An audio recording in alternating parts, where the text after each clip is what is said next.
want to talk this morning about orientation.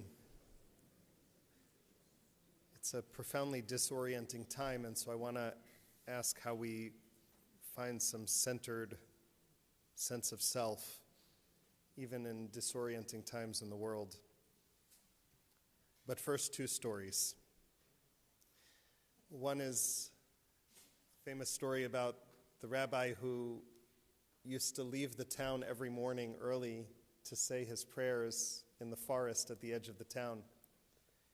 And one day as he was coming back from the forest, one of his students said, "Rabbi, why do you go every morning to the forest to say your prayers?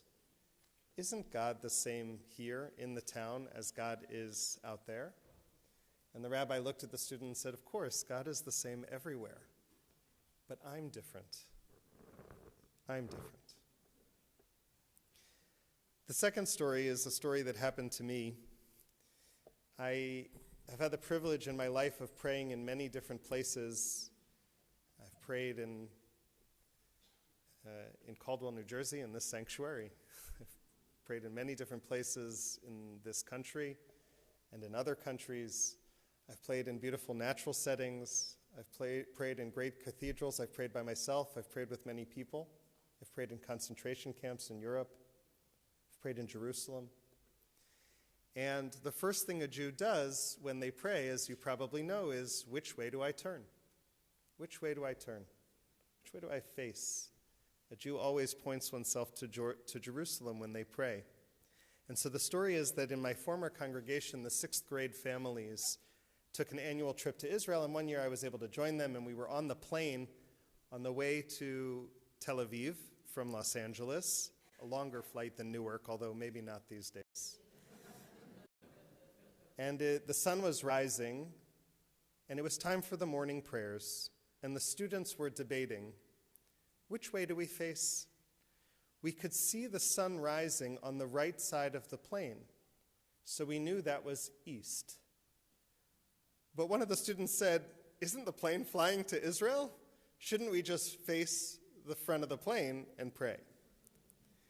And it's a great question, and I wasn't about to explain to them the mathematical concept of the great circle, which is that the shortest distance between 2 points on a sphere is when you take a slice through the center of that sphere. So if you're traveling from a point in the northern hemisphere to another point in the northern hemisphere, you actually go north, sort of over Greenland and down through northern Europe to get to Tel Aviv. That's the shortest distance rather than going due east. Are you following what I'm saying?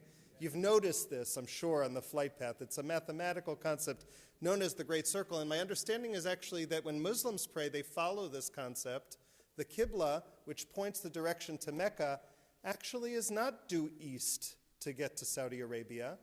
It actually is on a bit of an angle, 45 degrees, so that you take the shortest distance to get to the location. I'm actually told that the Beit Midrash at Yeshiva University does the same thing. It tilts the direction of its sanctuary a little bit north of east, shortest distance. Maybe their prayers get there before mine do. In any event, it was a good question that these students were asking, and a part of me wanted to say to the students, "You're halfway to the heavens. Turn anywhere. You're already here. Your prayers will get where they need to go." But I think they were also asking a question about orientation. When you're in an airplane, you can be very disoriented. Which way do I face to pray? I'm actually suspended above the earth. Not here, not there. How do I face? As I mentioned, Jews pray facing Jerusalem. It's been that way since the time of the Talmud 2,000 years ago. In Masechet Brachot, the rabbis say, one who stands outside the land of Israel, yechavenet libo, should direct that person's heart to Israel. And one who stands in Israel should direct their heart to Jerusalem. And if you're in Jerusalem, direct your heart to the temple. If you're standing at the site of the temple, direct your heart to the Holy of Holies. If one finds oneself to the east of Israel, rabbis say, one should turn face the west. If you find yourself to the west of Israel, like us, turn to the east. If you find yourself to the north, face south, and if you find yourself to the south, face north. Thus, say the rabbis, all of Israel are directing their hearts to one place. According to this passage, there is a center point, a nexus of the universe, a physical spot on earth, a center of the world, or at least the Jewish world. And that spot is the temple in Jerusalem, and it has a gravitational force that points a Jew's spiritual compass always due north to that spot. And there's something unifying about being part of a people who, wherever we find ourselves in the world, we turn and pray towards the same spot. No matter where we are, we turn to Jerusalem to pray. Now, our Torah portion, Parshat Bamidbar, presents a similar image of a central point for Jewish life and Jewish worship towards the divine, only it's not Jerusalem because the events of Sefer Bamidbar don't happen in the land of Israel. They happen at a historical time before our people ever entered, well, not before we ever entered the land of Israel, but before, as a people, as a nation, we entered the land of Israel. They happen Bamidbar Sinai, in the wilderness of Sinai. Just like an airplane, the wilderness is a liminal space. It can be profoundly disorienting. Anyone who's going to hike in the desert knows we're neither here nor there. This space belongs to no nation. It's in between civilizations. In the desert, it's hard to tell one rock from another, one hill from the next. And this is a place where a person can easily get lost. And so we find ourselves in this week's Parsha somewhere between liberation from slavery and arrival in the Promised Land. If I had to analogize it to a stage of human development and life, I would say it's probably like adolescence. Parshat Bamidbar lays out a clear plan for how to handle things in that wilderness setting. Each tribe finds its place around the central point of the tabernacle. 3 tribes on each side, the Levites in the center, and in the center of the center, the Mishkan, the dwelling place for God's presence on earth. They oriented themselves around God's presence in their midst. Everyone had a place, and everyone was focused on that central point. Now, once our people enter the land of Israel, Jerusalem becomes the new center. But as you know, in our history, it didn't last very long. In our storied history, where we endured countless exiles and wanderings, when the idea of next year in Jerusalem was a fantasy, throughout all those challenging moments in our history, we've always looked for a way to stay grounded and centered wherever we found ourselves. So if you were a Jew in Iran or in North Africa, if you were a Jew in India or Russia, in France or New Jersey, for God's sake, when it's time to pray, the first question we ask is, which way is Jerusalem? And once we establish which way Jerusalem is, we are centered and we can pray. This week we marked Yom Yerushalayim, a day that celebrates the centrality of Jerusalem. It's a time for Jews to reaffirm our ancient connection to this place, but it also comes at a complex and difficult time in our history, a time when Jerusalem feels the image of the Jerusalem on high that the rabbis spoke of, a peaceful Jerusalem, feels very far away. It's a time in our history when many Jews are questioning, are we finding our way forward? Are we on the right path as a people? Now, even though I can get on a plane tonight, I could get on a plane tonight, and tomorrow afternoon I could arrive in Jerusalem in time for the pilgrimage festival of Shavuot. I could be there for Shavuos if I wanted to. I could buy a ticket. It might cost me a penny. Jerusalem is closer than ever before in our history, more accessible to a Jew than any other time. And yet, it feels far away, at least the vision of a redeemed Jerusalem, a rebuilt Jerusalem, a peaceful Jerusalem, which, as the prophet says, will be a house of prayer for all peoples. That vision feels a little bit far away. The name Yerushalayim itself means foundation of peace. But there's no peace. No peace. Not yet. I often think of a poem by Yehuda Amichai called The Ecology of Jerusalem. He writes, "The air over Jerusalem is saturated with prayers and dreams, like the air over industrial cities. It's hard to breathe." And yet we mark Yom Yerushalayim, we said Hallel, we give gratitude to God that we live in a time when we can visit Jerusalem. Lord knows our ancestors could have only dreamed of such a time in history. And we feel stronger, prouder, because we have a place which keeps us grounded, centered, and oriented, a place that helps us know our place in this world. As I said at the beginning, I feel we are living in profoundly disorienting times, times where notions of right and wrong, truth and falsehood are constantly being tested, times when it feels a little bit like a wilderness. How are we going to find our way forward in this environment without a roadmap of how to navigate or find your way, without a compass to guide you? In times like these, Jews have always turned to our Torah, to our sacred teachings, to our traditions in order to find out which way to turn. My first high holidays here, I was intrigued by the setup of the room. Those of you who, if you know, right? That's what they say.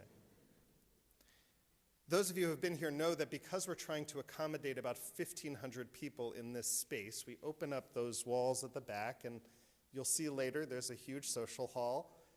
But we actually turn the orientation of the whole room. We twist it 90 degrees counterclockwise, and we put up a mini platform and an ark on that wall, which is the northern wall of the synagogue.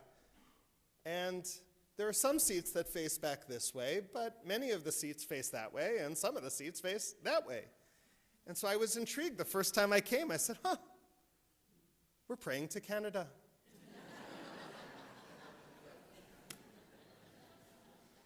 Now, the philosophy behind this is actually quite beautiful, and thank you to Debbie Laurie for teaching it to me, because I think it says something very special about this community.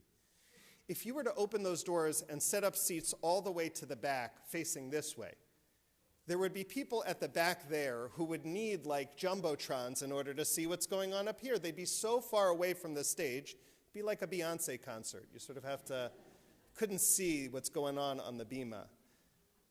But this community, in its wisdom, decided we want, out of a sense of egalitarianism, out of a sense of closeness and connection, we want the space to feel intimate. We don't want any single person to feel like they're in the nosebleeds.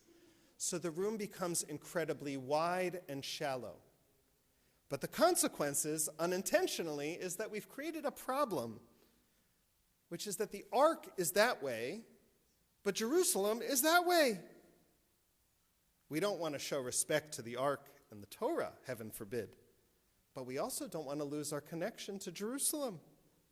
So when I noticed this, I did a little bit of research. Would you be surprised to learn that throughout our tradition, there are many opinions about how to handle this situation? When a sanctuary is set up in such a way where the ark is on one wall and Jerusalem is a different way. There are those who say face Jerusalem. There are those who say face the ark. Others say, can you try and catch both of them on an angle? In which case we might be observing that 45-degree angle and we're taking the most direct route to Jerusalem.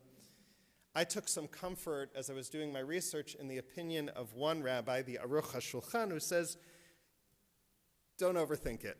Well, he doesn't say it in those words. He says, you don't need precise calculations, only face in the general direction, and I'm sure your prayers will reach where they need to go. But I wondered, in this sacred choreography, in this dance that we do, are we only discussing which way to face when we pray, or is there possibly something deeper going on here? Ideally, our connection to Jerusalem, our love of Torah values, they are in perfect alignment. But what happens when they're not? Which way do I pray then? not an easy problem to solve. I think Parshat Bamidbar can help us a little bit in solving this conundrum. Remember when I told you how the camp was set up? It was set up in the round, or in a square, 3 tribes on each side, with the tabernacle in the middle. And maybe that's a hint to how to find your way forward in a disorienting environment. You see, when you look at the center, and the people of Israel are on all sides, you can't help in your desire to see God, to see the face of your fellow Israelite looking back at you. And maybe in that setup, and even in this setup to some extent, there's some wisdom in the idea that if we're going to move forward, we have to see the faces of our community, all of them, in the fullness of its diversity and its complexity. We need to see one another, and that's how we find a way forward together. I began with 2 stories, so I'll conclude with one more. It's a parable that's told about a person who is wandering in the forest, and they've lost their way. They can't find the path to get home. And as this person is wandering, they come upon another traveler, another hiker in the woods, and they say, "I'm sorry, I'm lost. I can't seem to find the path. Do you know which way to go?" And the other person says to him, "Funny enough, I'm lost too. I don't know which way I'm going." So they say to each other, "Well, why don't we do this?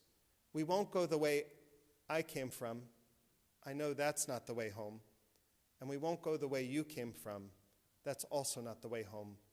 But let's go a new way together. And maybe in that way we can find our way back home." I share this story because I hope that if we take each other's hands, if we see each other's faces, if we keep our orientation towards the things that are most important to the divine centrality of our people, and we look each other in the face and we take each other's hands, perhaps even in this wilderness of a time, we might find our way forward together. Ken Yehi Ratzon, Shabbat Shalom. Please rise as we say Chatzi Kaddish on page 184.